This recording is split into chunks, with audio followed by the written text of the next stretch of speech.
Hey guys, what's going on? This is Steven Fox here with the review of the Oukitel K10000. Now I will start unpacking this beast. As you can see, it's a very premium case, very stylish, suits the phone really well actually. And the first thing that you can tell that it's that is actual on-screen time I got on this device. Honestly, 26 hours of on-screen time. Right, now back to the phone. As you can see, I've been supplied with this standard quick charge charger. It's 9 volts 2 amperes, a small cable. There's also a pin to unlock the SIM tray. Now the first thing you notice about this phone is that it's freaking massive. That's right, you're not getting a slim device here, guys, let's be honest. But as you can see, this looks like a man truck. This is the Volvo, the man truck of all phones. Really premium design, all metal finish. Glass is really hard. It came with a screen protector, which I'm now going to take off in a moment. Here's the SIM tray on the other side. SIM tray holds 2 micro SIM cards, or a SIM card and an SD card. There's a little diagram on the back showing you how it works. Yeah, well, this device is for the hard.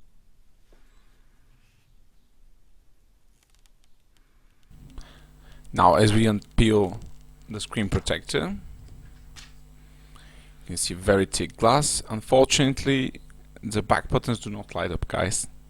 So if you're looking for light up buttons, well, they had to make a few sacrifices. Although this is a $150 phone, which packs the largest battery in the market and is all metal, all premium build. So you have to know from the start they made a few compromises with it. I'll explain in the video in more details what those compromises are, but first of all, let's turn this bad boy on.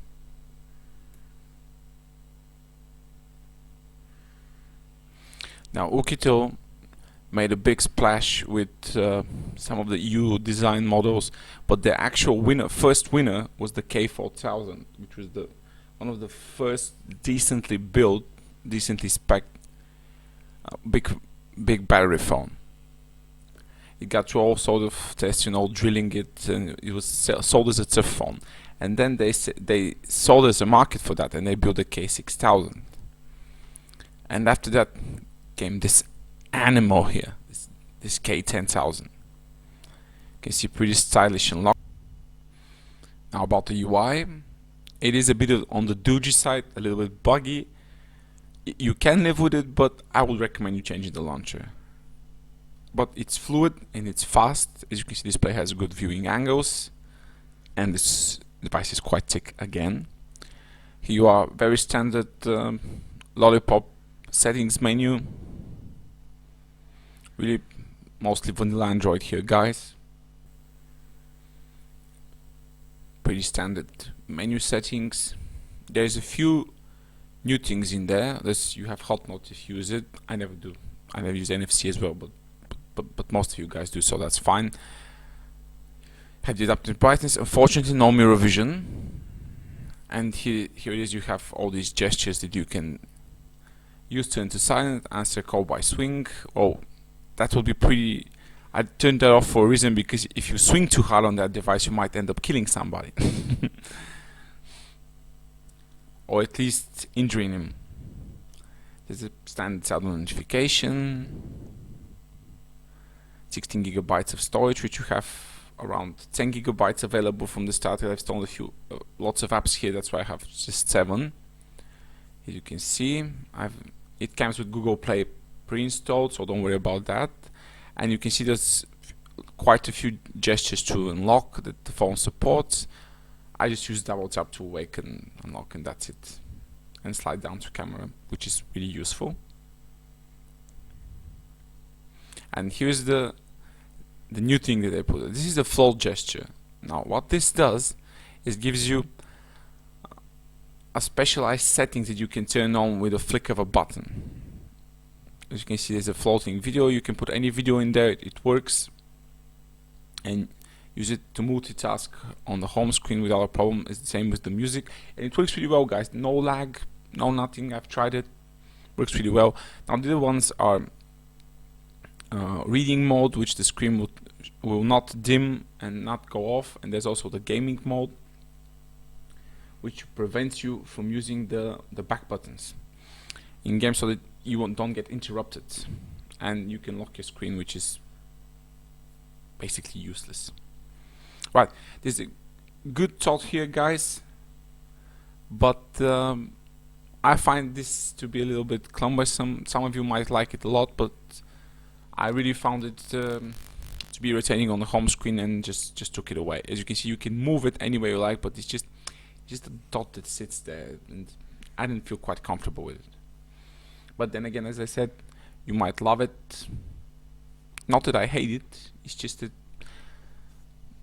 it somehow hampers my UI experience. Here's a very important thing: language support. See, I've taken this off. As you can see, this phone supports, again, as all Chinese devices do, pretty much every language known to man. I'm going to scroll through them so you can see them all.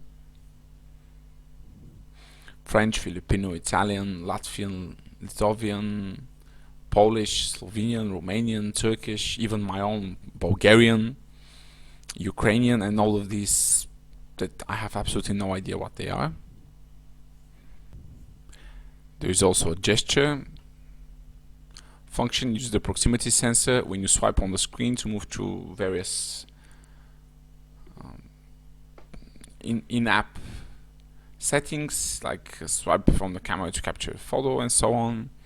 You can see 720p resolution. That 13 megapixel is not correct. This is, guys, is 8 megapixel, which is interpolated or softwarely enhanced to 13 megapixels. As you can see, it's running genuine Android 5.1 Lollipop out of the box. Will you have Marshmallow on this? I don't know, guys. Oukitel has been supporting the device really well. I'm not going to be surprised if this device receives Marshmallow. It's got quite a big fan base growing right about now. As you can see, LTA bands are 1, 3, 7, 8, and 20, I think.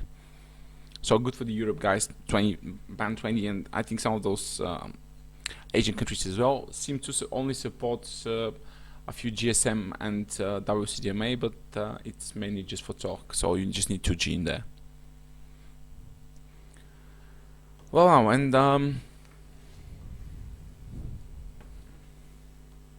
you can see a small size comparison. This is my personal Honor 7, which I really love, and it's not the thinnest of devices. It's around 8.2, 8.3 inches, but I find it to be the perfect thickness. As you can see, this the Oukitel K10000 is massive. It's like almost 3 times as thick as my Honor 7. And it is, as you can tell, quite more heavy. So if you wear pants without belt and you want to put this in your pocket, you might want to get a belt. Honestly, as you can see, it's quite more heavy than the Honor 7. And now we come to the benchmarks. Enjoy.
Right guys, I'm back, and now here's the camera test.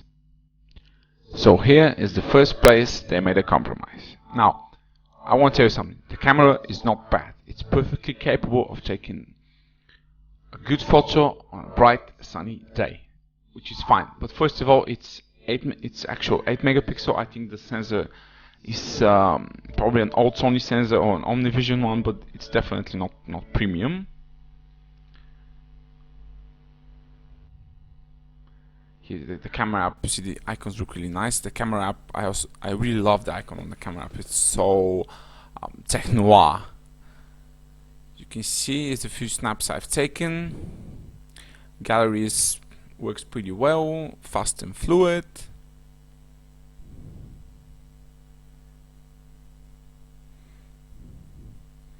From the first to the last shot I've taken with this phone.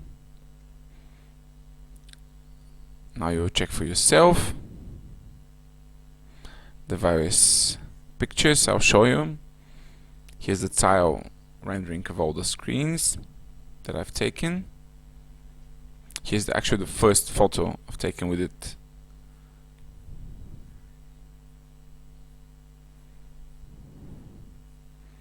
As you can see, camera UI could be faster, but it's not slow in any case. Now let's do a few sample shots, show you how the focus works. You see it focuses really fast. The camera might not take the best pictures, guys, but in good lighting it focuses really fast and really accurate. You can use spot focusing without any problem. You can use a live mode, you have motion tracking mode, you have beauty mode, you also have panorama mode and multi-angle view mode. But let's get back to the normal one. You can see the settings, absolutely 100% standard, like most Chinese device MTK camera controls. Nothing new. While the icon was promising, inside there's absolutely the same settings as you find in most Chinese phones. Nothing extra, but as it works. So it doesn't matter if you put it on 12 megapixels, 13 megapixels or 8 megapixels, you'll basically get the same quality photo, because the camera is 8 megapixels. Now I'll have a little more to say on the video quality later on, but first let me take you through. You see, camera motion is fast. I'll take my R2D2 here and give you a few shots. It's fast focusing and really accurate as well.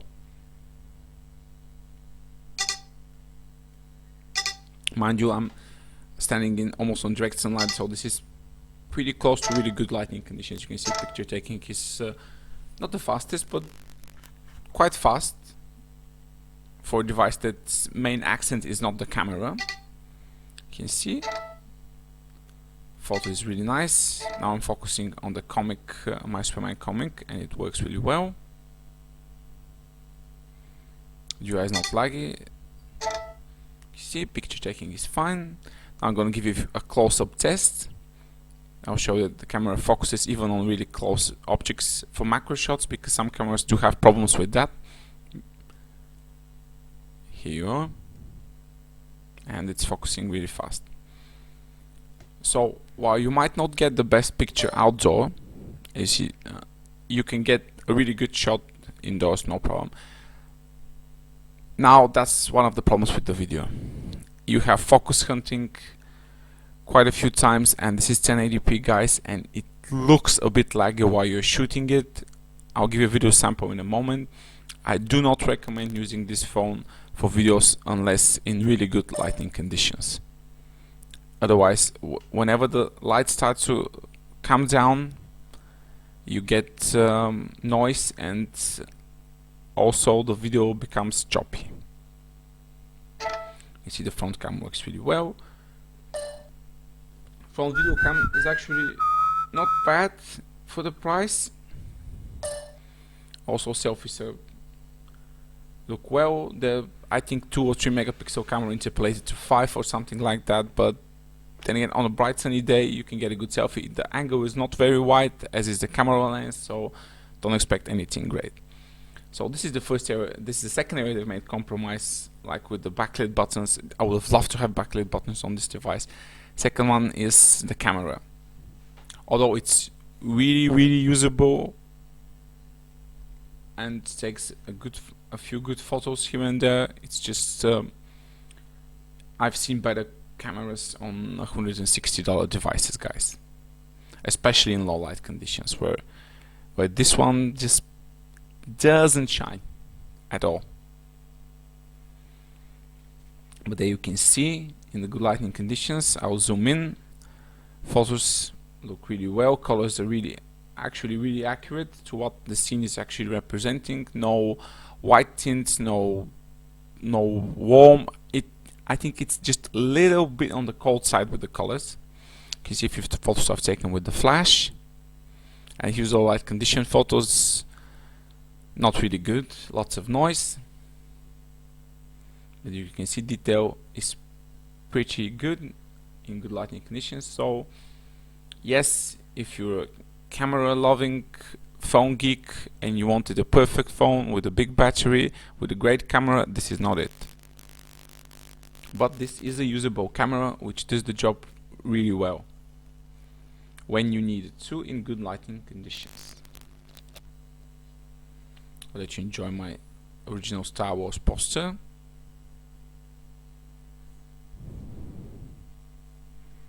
Here's more shots I've taken.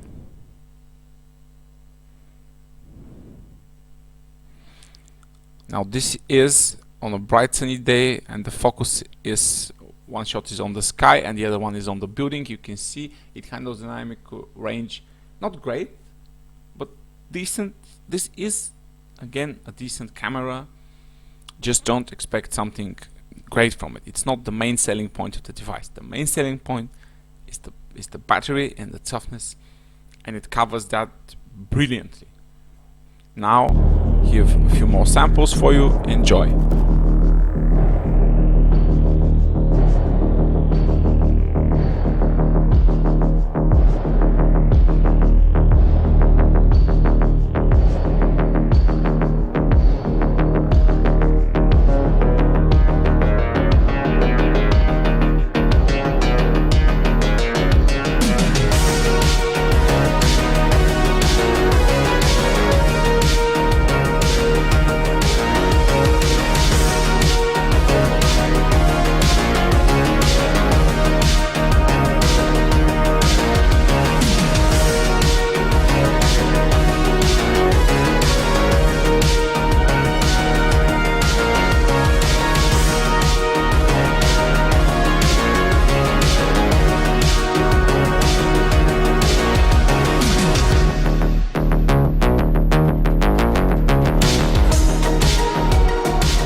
Last we come to the video quality, and you can see, guys, this is really 2010 video quality. On a perfect sunny day, this is the best the phone can do.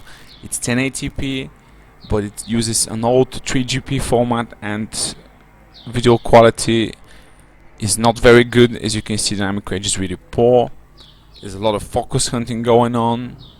I don't know if they'll fix something with an auto update. There hasn't been one. It's usable, but I wouldn't recommend it unless the conditions are perfect.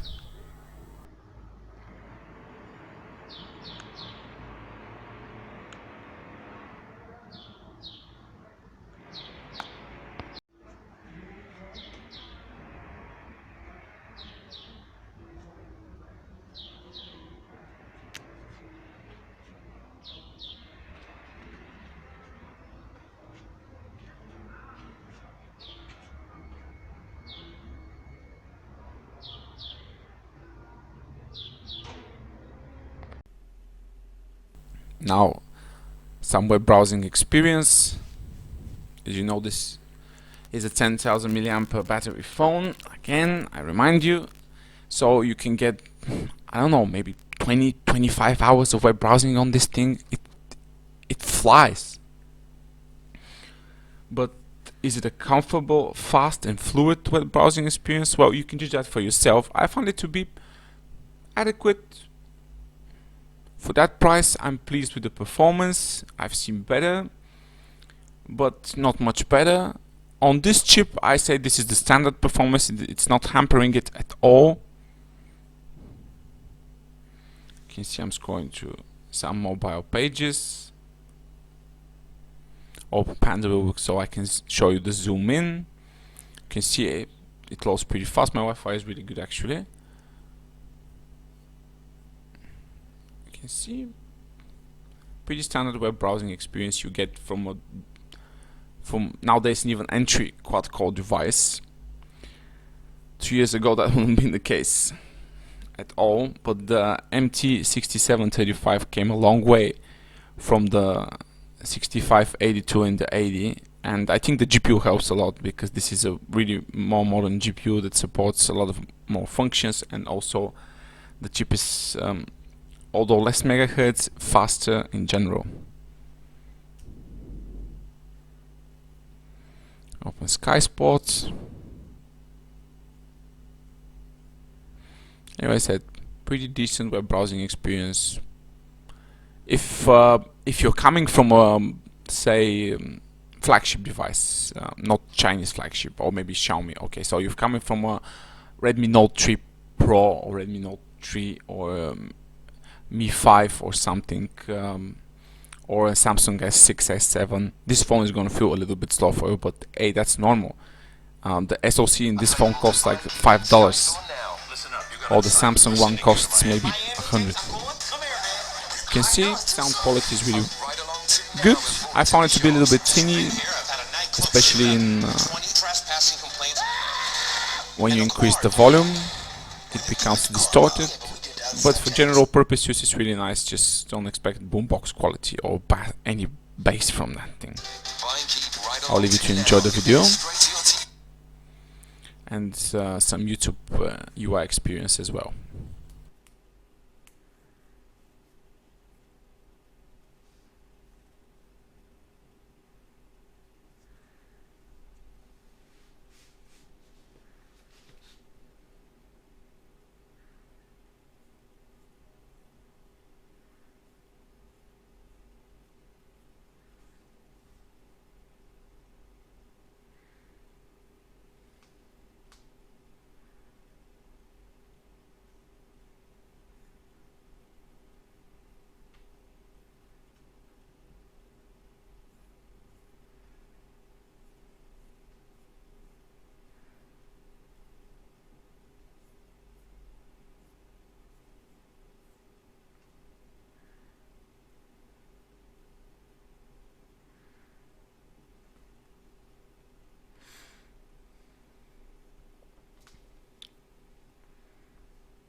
When it comes to Samsung phones, there's really only two camps. Those that love the TouchWiz interface and those that absolutely hate it. But what if you could have the best of both worlds? All the software features that you know and love, but with plenty of customization potential as well. I'm Chris Cullen with Android Authority, here to take a closer look at Samsung's new advanced UI called GoodLock.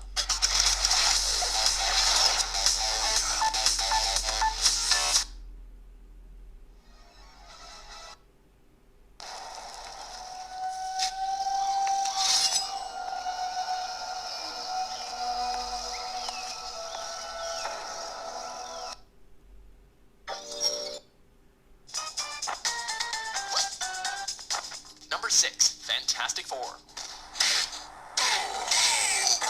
It seems like the first superhero family has always been cursed when it comes to any sort of digital media. Gotta say, it's fantastic. Once you start this game, the problems become apparent almost immediately, thanks to control response time.